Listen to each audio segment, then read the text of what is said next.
Kandidatja e Partisë Socialiste për deputete në qarkun e Vlorës Brunilda Mersini kërkon votën nga qytetarët për një shëndetësi të fortë. Në këto vite kemi transformuar sistemin shëndetësor shqiptar, thot kandidatja Mersini, ndërsa çdo qytetar ka mbulesë shëndetësore, nënat dhe foshnja trajtohen në kushte moderne. Buxheti për shëndetësinë është trefishuar dhe 600.000 qytetar të pasiguruar marrin shërbim falas.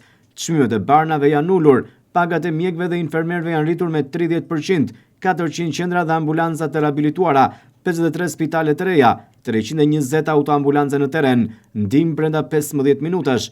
Këto janë disa nga arritjet e shëndetësisë sot, që sipas Mersinit, si mjeke, angazhimi i saj është i qartë, çdo qytetar të trajtohet me dinjitet. Shëndetësia nuk është vetëm sistem, është njeriu që pret, të dëgjon, që kujdeset për ty.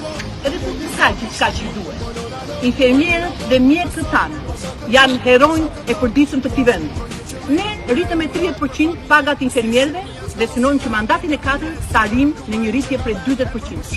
Gjithashtu, synojmë përmirësimin e vazhdueshme të kushteve dinjitose të punës.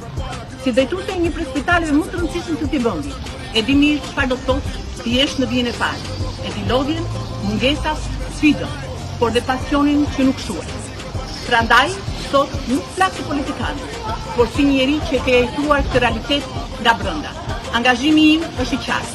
Më shumë dinjitet për pacientin dhe stafin mjekësor, më pak burokraci, më shumë kujdes. Në 11 maj, votoni për një përfaqësim që e njeh sistemin shëndetësor jo me letra, por nga jeta reale. Voto Brunilda Mersini. Votoni Partinë Socialiste për një shëndetësi më të fortë dhe njerëzore.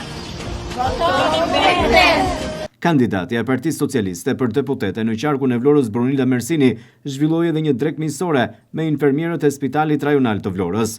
Një mundësi për të festuar sukseset tona dhe për të vlerësuar punën e palodhur të këtyre profesionistëve të jashtëzakonshëm. Bashkë kemi kaluar shumë sfida dhe do të vazhdojmë të luftojmë për të arritur më të mirën që 2030 do të sjellë, thot ndër të tjera kandidatja Mersini.